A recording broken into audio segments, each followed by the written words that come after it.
Boa noite, pessoal. Tô hoje aqui para contar para vocês a minha história. O meu primeiro ano de Japão foi os dias mais difíceis nessa minha estrada de 29 anos. Tudo que eu escutei de ruim, passei de ruim, eu passei nesse primeiro ano aqui de Japão, na minha vida. São momentos assim inesquecíveis que eu passei aqui, né? Foram momentos de muita tristeza, muita angústia. Eu pensei muitas vezes em suicídio. Pensei que eu não prestava mesmo, porque de tanto que eu escutava que eu não prestava, que eu era burra, que eu nunca ia conseguir aprender nada, né? E que eu não servia para nada.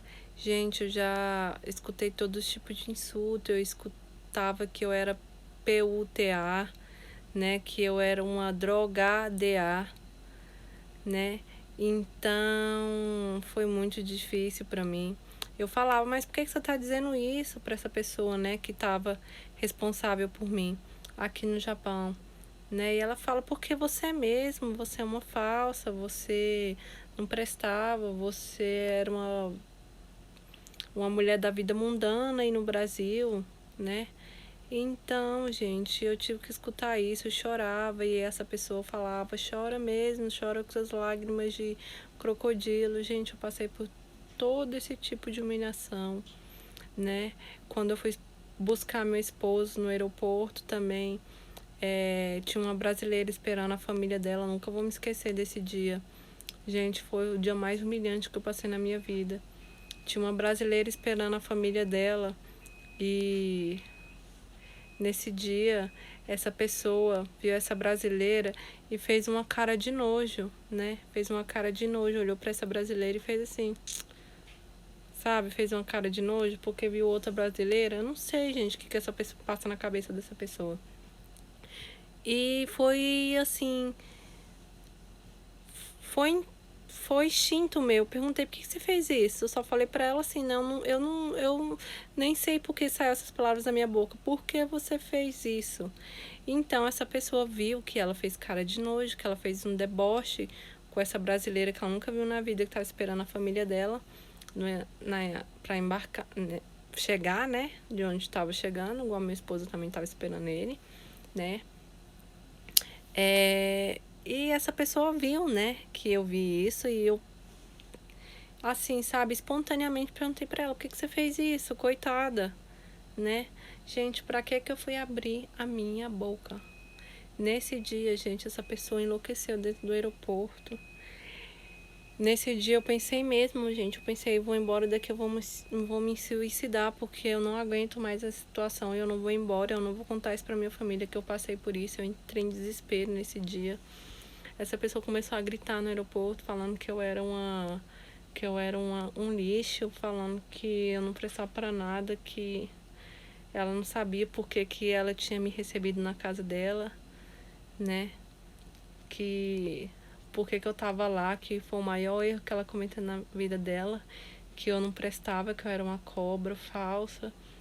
E foi muito difícil para mim esse dia, né? Escutar isso.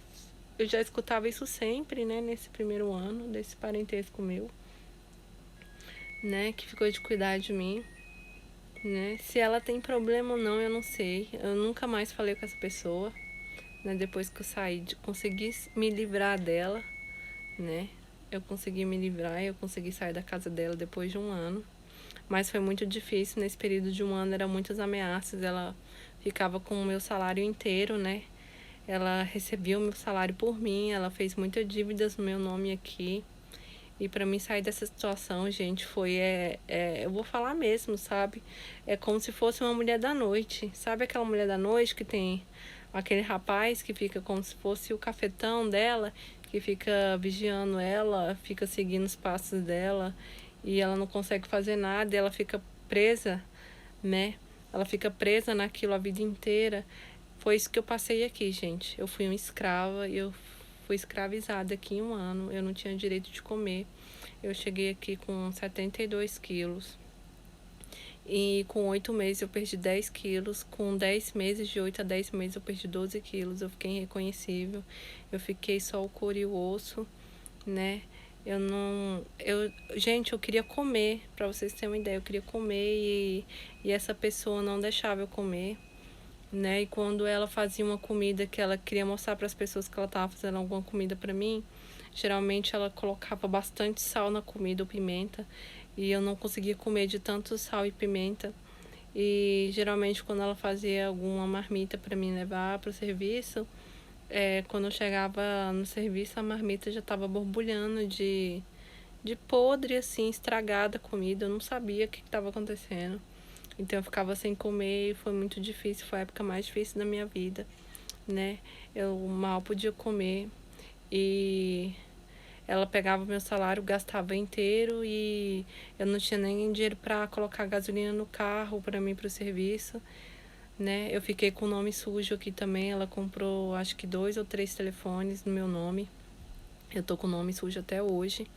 Por causa disso, eu já quitei a dívida, mas aqui no Japão o negócio é sério quando é em questão de telefone. Muitas pessoas ficam com o nome sujo aqui por causa disso, né?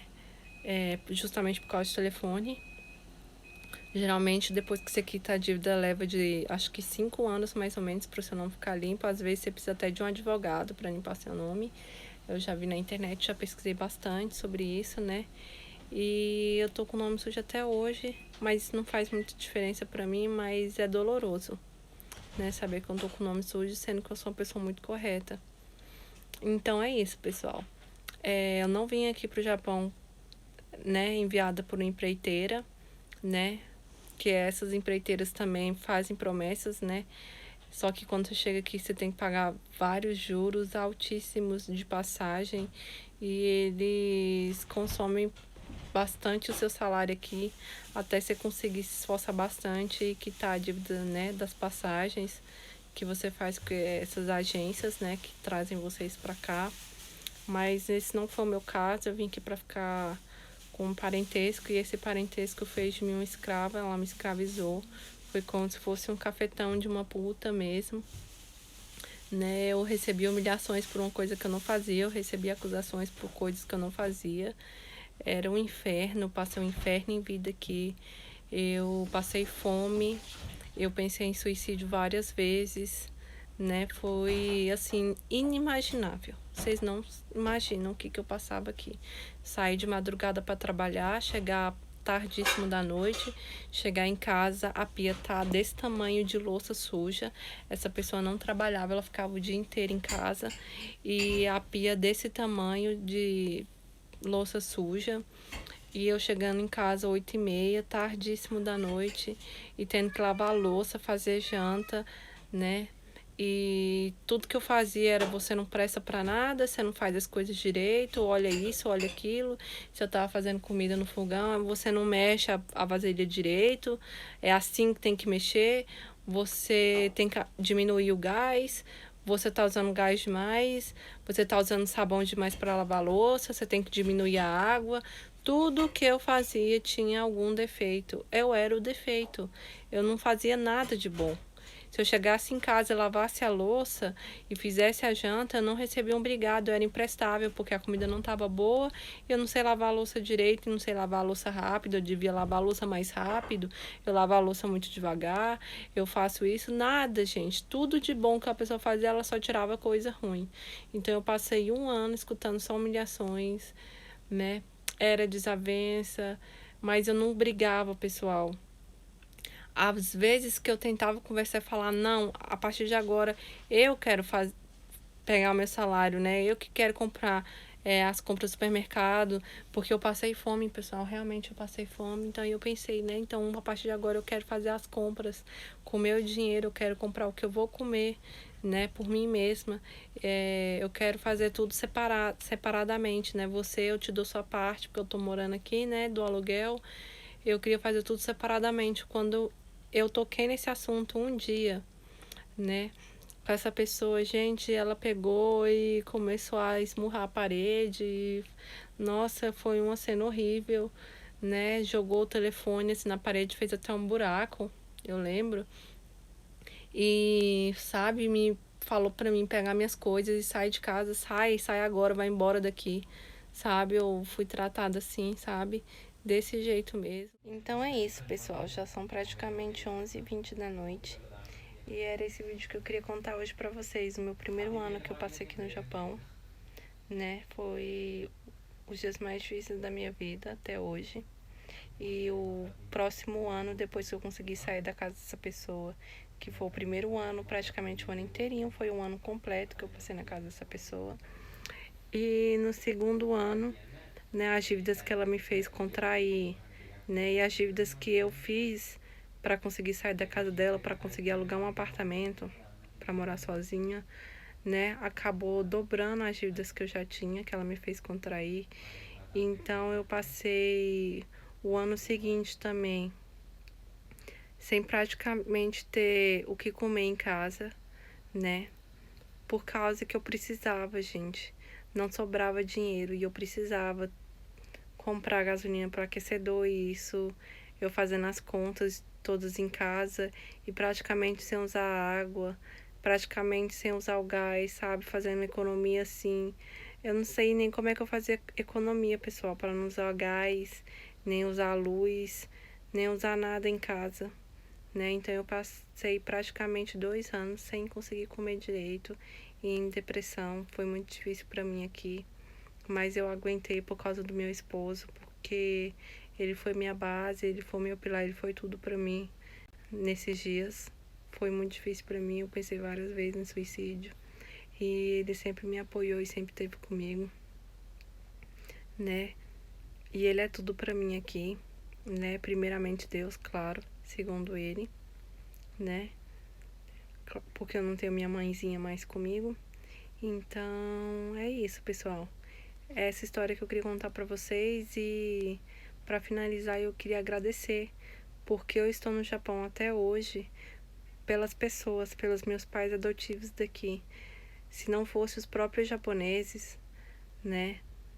Os meus amigos, os japoneses mesmo, que vocês criticam tanto nesses vídeos, eles me acolheram, eles me adotaram, eles me deram muito carinho aqui, sabe? Eles me salvaram nas situações mais difíceis que eu passei aqui nas minhas dívidas, né? Às vezes, assim, quando eu pensava que não tinha mais jeito, que não tinha mais salvação para mim, né? Que eu não teria nem dinheiro para passagem para mim ir embora para o Brasil. Eles me acolheram, eles me ajudaram, eles me adotaram, eles me chamaram de filha, eles choraram comigo. Então eu continuo aqui até hoje, gente, por isso, porque Deus não abre uma porta, né? Ele não fecha uma janela sem ele abrir uma porta. Então, por mais que eu tenha passado essas situações difíceis, eu sou uma pessoa assim muito uma pessoa assim muito agradecida, assim, uma pessoa com muita fé em Deus. E em nenhum momento eu esqueci de Deus, eu acho que foi por isso que eu não cheguei a me suicidar, né? Porque nesses momentos assim que eu cheguei a pensar em suicídio, Deus falava comigo: "Não, minha filha, eu estou aqui com você", né? Eu nunca esqueci de Deus nessas horas que vinham esses pensamentos negativos para mim, logo em seguida vinha a voz de Deus falando comigo coisas boas, e eu sempre fui muito positiva. E Deus me apresentou pessoas maravilhosas aqui, pessoas que me ajudaram, pessoas que são hoje minha família aqui e que eu não sei como que eu viveria sem elas aqui, né? E são japoneses assim fora de sério mesmo. Eu não posso dizer nem que são pessoas com coração, porque eu acho que é impossível falar o tamanho do coração que elas têm aqui, né? São pessoas muito especiais para mim. Eu não teria como retribuir o carinho e o amor, né, que elas deram para mim aqui. E é isso, pessoal. Se hoje eu estou aqui no Japão, é pela essa minha família que me adotou aqui, pelos esses amigos maravilhosos que me adotaram aqui, né, que estiveram comigo nas situações piores que eu passei aqui, não foram nem nas boas, eles me conheceram no meu, assim, no fundo do poço mesmo, na miséria, na doença, na tristeza, em todas as situações ruins. Foi nessas situações que eles me encontraram aqui e eles me acolheram, eles me receberam com muito amor e carinho. E se eu estou hoje aqui é por eles, né? Se não fosse por eles eu não estaria aqui com certeza hoje. Então é isso, esse vídeo de agradecimento e uma história para contar para vocês da minha história aqui no Japão. Um beijo e até o próximo vídeo.